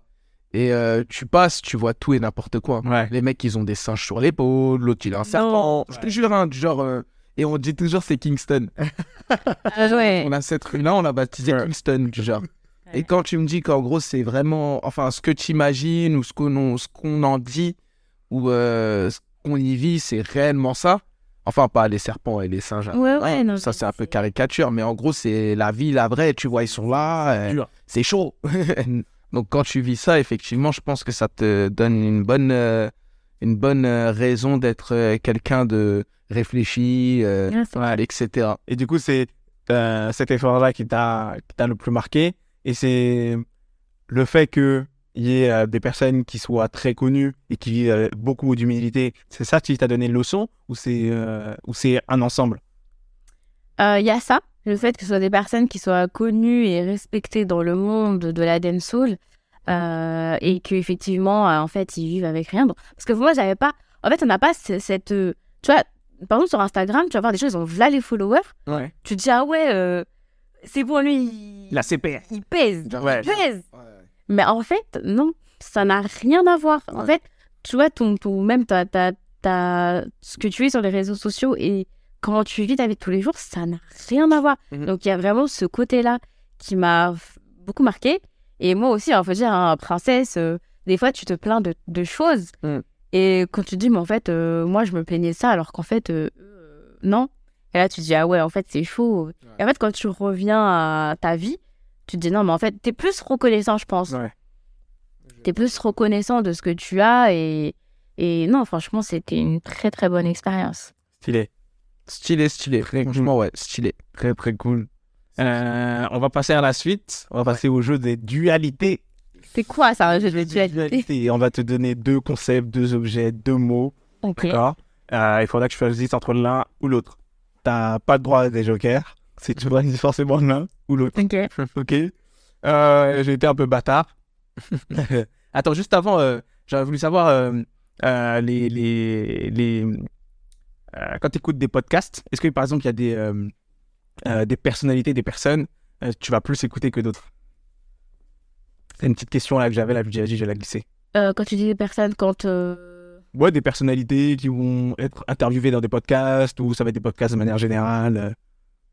moi, je pense que ça dépend ce que je viens chercher dans le podcast. Okay. Si par exemple, aujourd'hui, je viens, par exemple, si je suis dans un mood entrepreneur et que j'ai vraiment envie de comprendre comment il a besoin, comment il a développé son entreprise, en fait, en général, ce que je vais écouter, c'est ta légitimité par rapport au sujet. Okay. Tu vois? Ça va pas être une personne précise. Donc, ça va pas être une personne précise. Mais si demain, je veux écouter plus du développement personnel ou même, en fait, en général, nos anciens, tu vois, c'est pareil. En fait, quand tu les écoutes sur leurs expériences de vie, ben, ils ont des expériences de malades. Ouais. Et en fait, moi, c'est ça que je recherche, c'est l'expérience. Okay. C'est vraiment, comment tu as fait, qu'est-ce qui s'est passé, comment tu as vécu ça. Et c'est ce que je recherche, en tout cas, dans les podcasts. C'est... Parce que je pense que tu peux apprendre de tout le monde, en fait. Stylé. Top. Je regrette pas de l'avoir glissé, cette question. Ouais. Le jeu des dualités, je disais. Dualité. Voilà. Excellent le jingle. Ouais, je le travaille tous les samedis. Tu sais que je peux le faire aussi informatiquement. Ouais, mais c'est mieux l'authenticité, tu vois. On se partage, Farah? Oui, yes. Attends. Vas-y. Je sais pas si tu vois. Tu commences. Ouais, t'inquiète. C'est là? Je connais. Ok. Je fais le premier, Yes. le deuxième. Je te laisse faire le troisième. Et je fais les trois autres. Vas-y. Et vraiment. Vas-y, je fais le premier et le deuxième. Allez. Aïe, yo. Alors, premier. Guada vs Maurice. Maurice, Ah. la base. On doit justifier ou c'est juste au-dessus? Doucement. Commence doucement. Ok. Tu as cité doucement. Ok. Tu as là dans les logiques. Le deuxième. Si tu veux justifier, justifie-toi rapidement. Ouais, tu peux le justifier. Ah non, mais là, ça va de sens. Ça va de normal. sens. Ah ouais, ok. Ok. Genre, il n'y a pas photo. Il n'y a pas de comparaison possible. Il n'y a pas. Ok. Après, donc, t'as Et Guada, tellement donné d'arguments par rapport à la Guadeloupe que je. On n'a pas parlé de l'île Maurice, les amis. En plus, les araignées.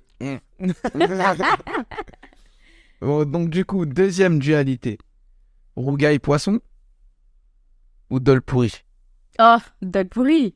Oh, ça a l'air simple, hein? C'est mon plat préféré, les amis. Ah, Je ne le savais même pas. il faut que je goûte ça. Qui connaît les dol pourris? C'est toi, tu connais les dol pourris? On est J'en ai. renseigné. On est renseigné. D'accord. Ananas salé ou ananas sucré? Ananas salé. Ça, c'est quelque chose que je peux pas Salé. comprendre. Comment vous pouvez manger de l'ananas? L'ananas, c'est un fruit sucré. Vous mettez du sel dedans. Et la mangue aussi. Mais bon, moi, j'aime pas trop. La mangue, vous mettez du sel aussi? Ouais, gars. Attends, avocat, Attends. ananas. Mais Avec mangue? piment. Non, attends, par contre, mangue, je rigole, mais j'ai déjà vu mangue, sel, piment. Bon, attendez, J'ai déjà vu. je replace le contexte. En fait, à l'île Maurice, quand les mangues et les ananas ne sont pas très sucrés, ou enfin, ouais, quand c'est pas très sucré, On met du sel. qu'est-ce qu'il faut? On met du sel Qu'est-ce qu'on et du piment. Et honnêtement, c'est très bon. Non, mais après, c'est une ancienne colonie anglaise. On connaît. Ah, il y a des haricots, des omelettes le matin. Là. Qu'est-ce que c'est bon. C'était ça que t'allais aimer ça. Des flageolets le matin à 7h du matin. Avec la saucisse et tout. Tomate là. Ah, c'était Saucisse, fou oh ces là gens-là. là. Comment on peut manger ça? Est-ce qu'on peut être humain?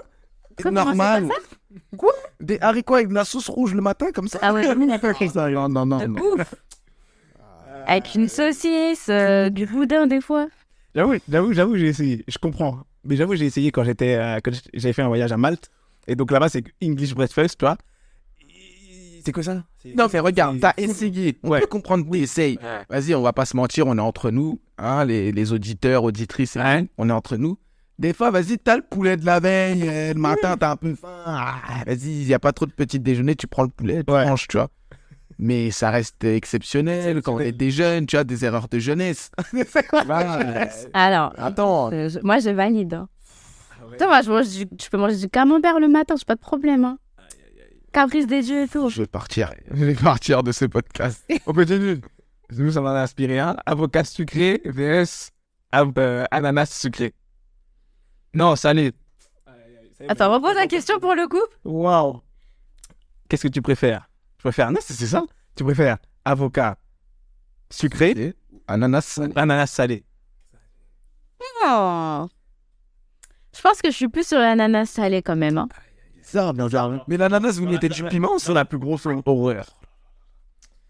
En plus, tu sais, l'ananas, c'est mon fruit préféré. Vous mettez du sel et du piment dedans. Tu vois, les Maurice, quand tu vas à la plage, en fait, tu sais, ici en France, par exemple, tu vas à la plage, tu vas voir des stands avec des frites, tu vois, des trucs comme ça. Ben, nous, les stands à l'île Maurice, dal pourri, rôti, ananas, mangue. Oh là là. C'est ça qu'il y a sur la plage. Tout est salé. Et des nouilles. Tout est J'allais salé. dire que j'allais aller à l'île Maurice au lieu d'aller en République dominicaine. Oh, t'aurais été choqué. Quand tu iras à l'île Maurice, après, t'inquiète, on en reparlera. Je suis perplexe. Qu'est-ce que tu préfères? Les réseaux sociaux ou ta vie de famille? Ma vie de famille, on est des oufs dans la famille. Et j'en ai une dernière. Merde, je suis sorti du... C'est pas grave. Dernière. Wilfried ou Kamel? Ça, c'est bâtard. Hein. C'est bâtard. Là, c'est là que je suis fier de moi.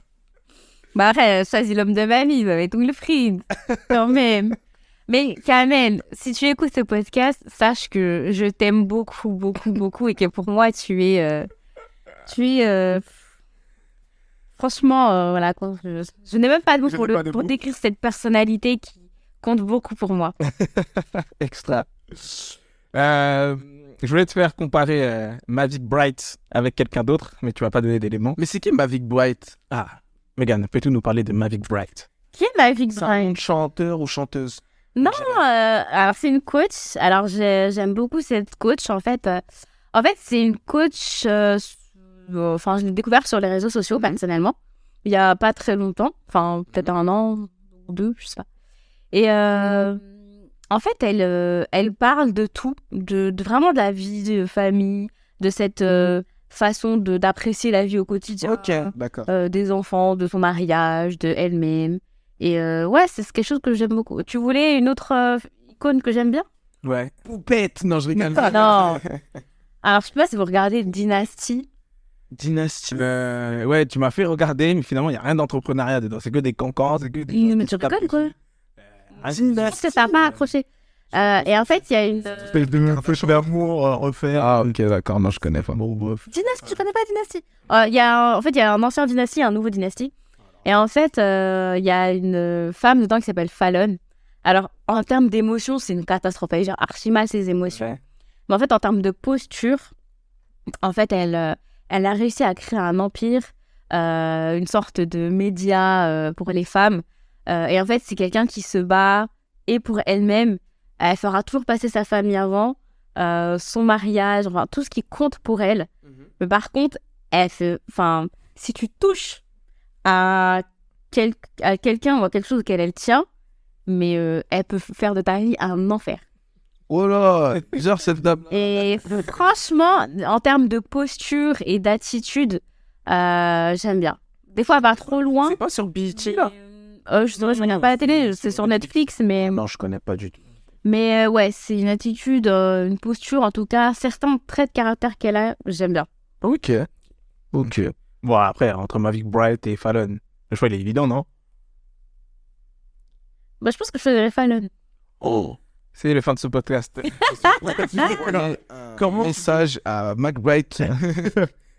Quand je demande des justifications, je demande...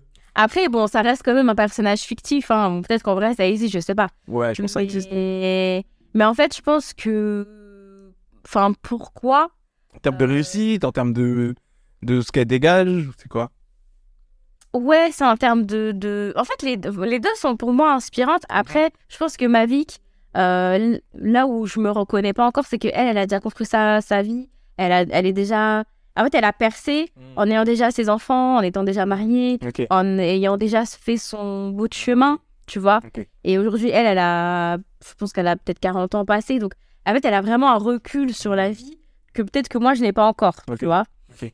Alors que Fallon, Ouais, tu t'identifies plus parce que Exactement. elle, c'est vrai que dans la série, tu la vois grandir, etc. C'est etc. ça. au fur et à mesure. Ok, je comprends. Non, ça, sur le véhicule. Oh, c'est lourd. Je reviens sur ce que j'ai dit. Très cool. Ok, bah écoute, on arrive à la fin de ce podcast. Dernière question, je te laisse la poser, Farah.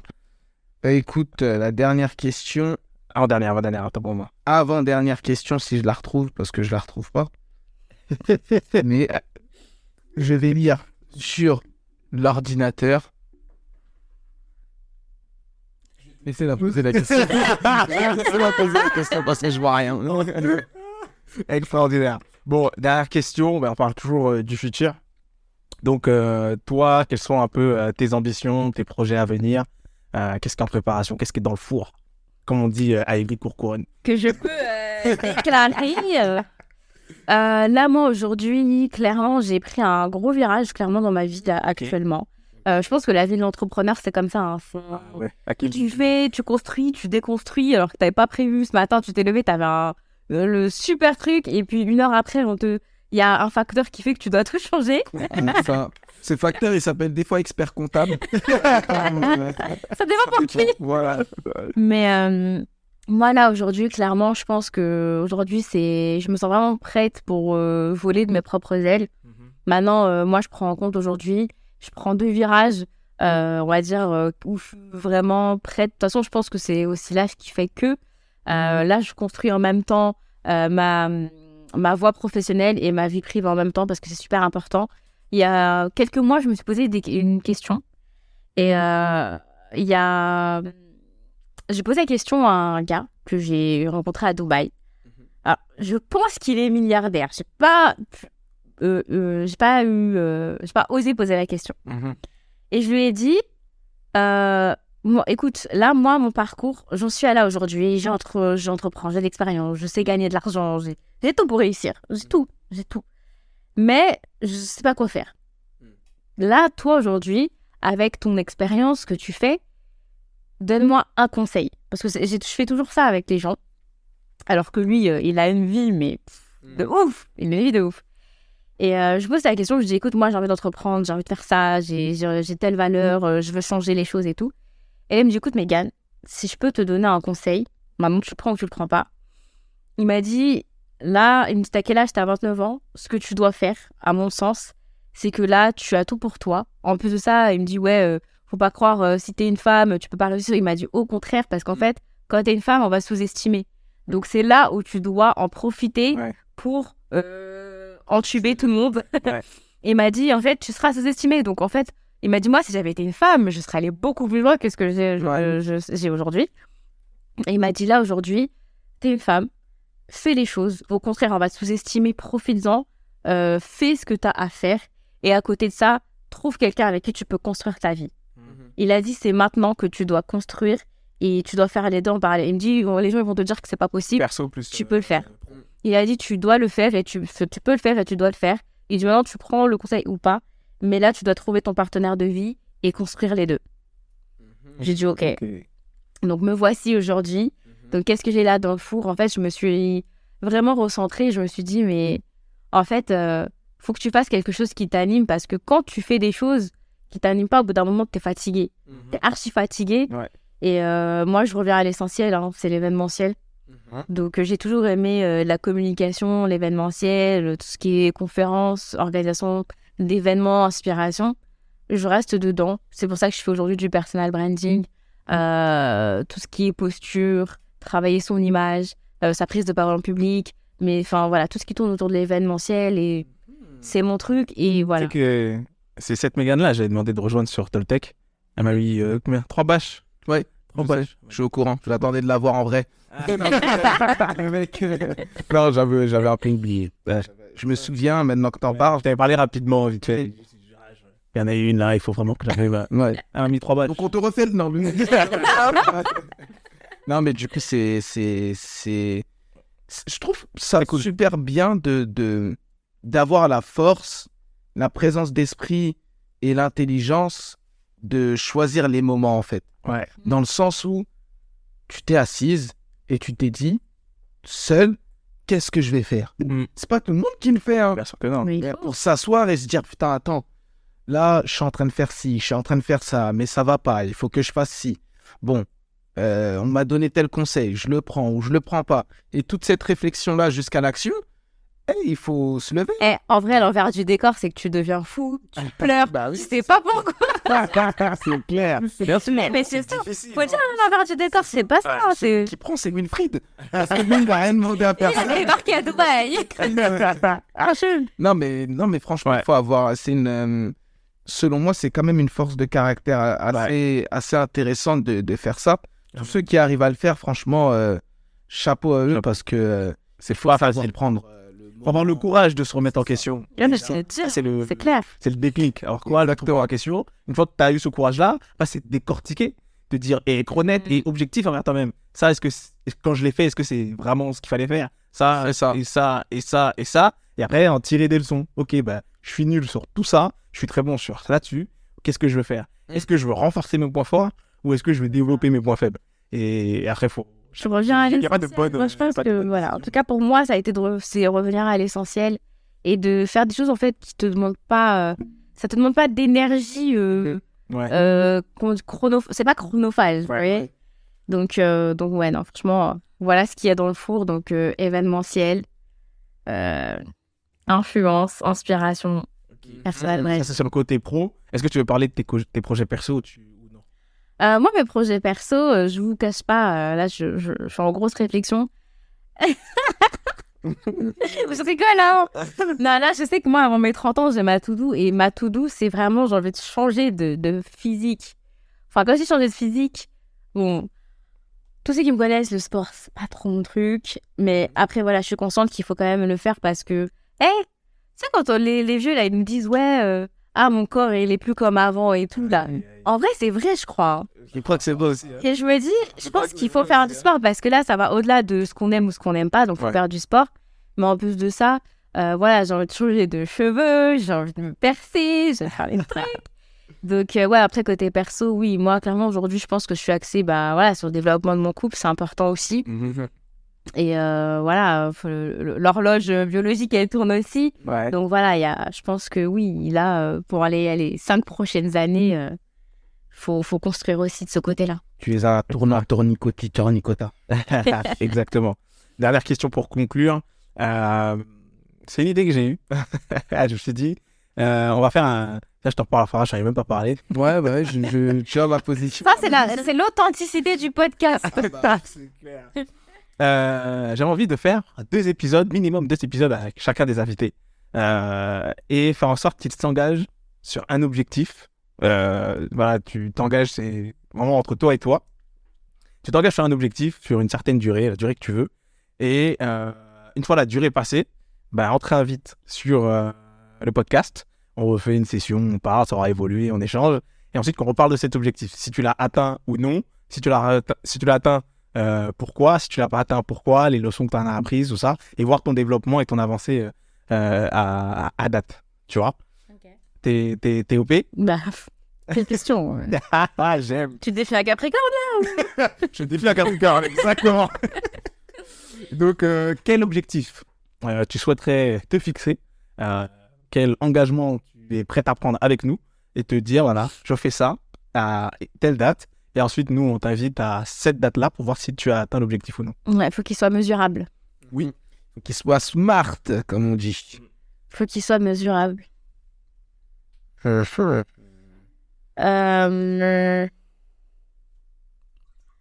le temps, parce que là, du coup, tu veux me réinviter, mais c'est quoi? C'est genre dans 1 an, 2 ans, 3 ans? J'ai pas de me dire. J'ai pas envie de te dire, allez, faut que tu aies un objectif dans 1 an et après, tu te mettes la pression. Voilà, faut que tu choisisses un objectif de toi-même et le temps. Si c'est dans 10 ans, tu reviens dans 10 ans, t'inquiète. Hein. Moi, les micros, je les aurai toujours. Ils seront amortis. De toute façon, moi, j'en ai 2. J'ai 2 objectifs où, genre, quelqu'un, je blague. Mais non, vas-y, il y en a, je vais le garder pour moi. Mais non, il y en a un, par contre, où ça, c'est... Ouais, je pense que... En fait, j'ai un objectif où j'allais dire... ouais, mais en fait, il est pas mesurable. Où il est mesurable que par toi. Après, ça peut être... je sais pas, tes succès, par exemple, tu as une boîte, peut-être un projet dans ta boîte, un certain niveau de CA dans ta boîte, ou un certain niveau de notoriété, ou un certain nombre de clients. C'est ça. Moi, là, aujourd'hui, je travaille sur l'influence. Développer mon influence. D'accord. Ça, c'est ce qui est important. Maintenant, qu'est-ce qui va caractériser, en fait, l'influence que j'ai? Ouais. Aujourd'hui, effectivement, c'est quelque chose que je suis en train de travailler, effectivement, sur un projet qui est En fait, c'est par rapport à la femme, mais dans sa globalité, ou dans le sens où cette femme-là, en fait, le côté comment une femme peut glow up. Ok. Alors, je vous explique un petit peu. Après, vous, les hommes, peut-être que vous aussi, vous avez ça, les hommes. Mais après, les hommes, je pense que c'est un peu plus masqué. Mais en tout cas, nous, les femmes, moi, je vous dis la vérité. Quand je voulais... Même, c'est pas que dans l'entrepreneuriat, c'est dans mon développement. Moi, aujourd'hui, je me place en tant que Mégane. Oui. Quand j'ai voulu évoluer, c'est con. Ça peut paraître vraiment con. Mais personne m'a appris à m'habiller. Personne m'a appris à devenir féminine. Et qu'est-ce que ça voulait dire pour moi, féminine? Moi, le maquillage, avant, je me maquillais pas. Ce qui a fait que je me suis maquillée, c'est parce qu'un jour, j'étais sur un clip et qu'il y a une maquilleuse qui m'a maquillée, mais j'étais horrible. Et en fait, je me suis dit, mais c'est mon image. Et je peux pas, même si c'était pour un clip, je me dis, mais demain, en fait, le clip, il perce, je suis dans la merde. Parce que le maquillage, il était moche. Et en fait, on te dit pas, en tant que femme, comment te maquiller, enfin, tout ce qui est ongles et tout. Parce qu'en fait, quand nous, les femmes, on va s'identifier à des femmes qu'on voit sur les photos et tout, je parle pas des retouches Photoshop et tout. Je parle vraiment de la féminité. En fait, il y a grave du travail derrière. Et ça, nous, on le sait pas. On le sait pas. Tu vois, nous, on va croire que même dans les séries, on va croire que la fille, elle est naturelle, mais c'est archi pas vrai. C'est archi pas vrai. Et en fait, et en fait, tout ça, c'est des choses qu'on nous dit pas. Et même dans la santé, il y a des choses, en tant que femme, on est lié à des trucs des hormones, on doit faire des check-up très souvent. Mais ça, en fait, les médecins aujourd'hui, ils sont plus vraiment dans la sensibilisation. Et en fait, c'est qu'au moment où tu as un problème de santé que tu te rends compte qu'en fait, il fallait faire ça, mais que tu ne savais pas. Et en fait, il y a plein de choses comme ça autour de la femme où on se dit, mais que ce soit professionnellement parlant, dans la vie de tous les jours, émotionnellement parlant, les hormones, mais même en fait de comment toi évoluer et te dire, aujourd'hui, il y a plein de femmes qui sont hyper seules, qui sont négligées, qui ne savent pas vers qui se tourner. Et moi, même aujourd'hui, je reçois sur Instagram des messages, mais des messages de ouf, hein, je me rends pas compte. Des fois, quand je me dis, mais j'abandonne tout, j'en ai marre. Et j'ai toujours un message, merci pour ce que tu fais, ça me permet je fais ça au quotidien. En fait, je me dis que mon but, c'est pas d'impacter, oui, mon but, c'est d'impacter à grande échelle, mais déjà, j'impacte autour de moi et je pense qu'effectivement, l'objectif sur lequel je peux m'engager aujourd'hui, c'est que je me suis donné, allez, peut-être 1 an et demi, vraiment de pouvoir créer, en fait, cet univers, cet environnement où la femme, en fait, elle peut vraiment avoir toutes les informations pour son développement. Ok. Comment on pourrait le quantifier du coup? Donc, on a déjà 1 an et demi pour l'objectif. Ouais. Et est-ce qu'il y a une quantité de personnes que tu veux avoir accompagnées, quantité de personnes que tu veux avoir dans ta communauté? Comment on pourrait le... En termes de communauté, je me suis basée à environ 20 000 personnes. Ok. Après, Tout réseau confondu, un réseau spécifique? Ouais, tout réseau confondu. Ok. Et après, en termes de comment est-ce que tu vas le quantifier, c'est parce qu'il y a le processus qui est déjà en marche et que j'ai au moins accompagné 50 femmes. C'est bien. Ok, stylé. Ok. C'est stylé. Donc, dans 1 an et demi, et donc dans 1 an et demi, tu veux avoir accompagné combien de femmes?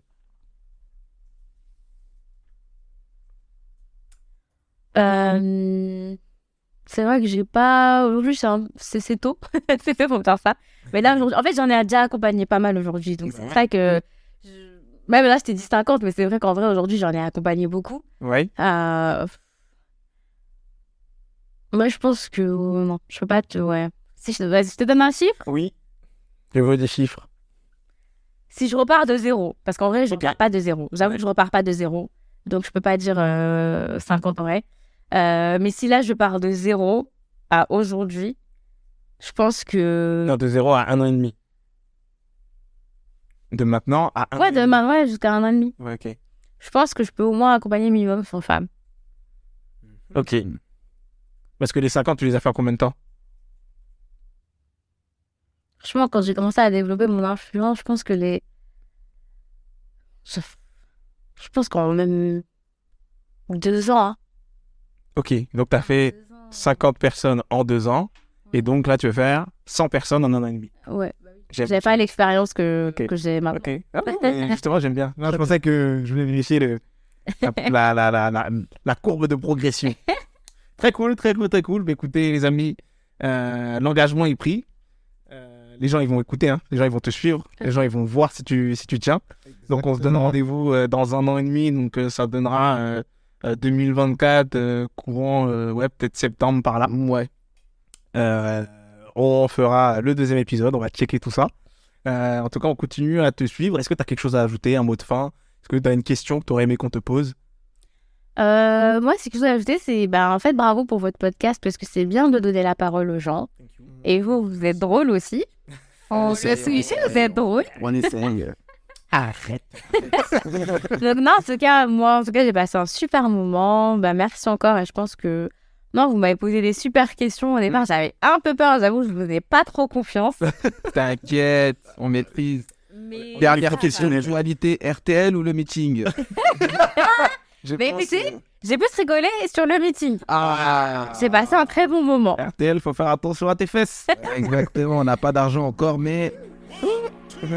En tout cas, bah, merci. J'ai passé un très très bon moment et rendez-vous dans 1 an et demi. Exact, très cool. Merci à toi, merci aux auditeurs et aux auditrices qui nous ont écoutés pour ce nouvel épisode du meeting.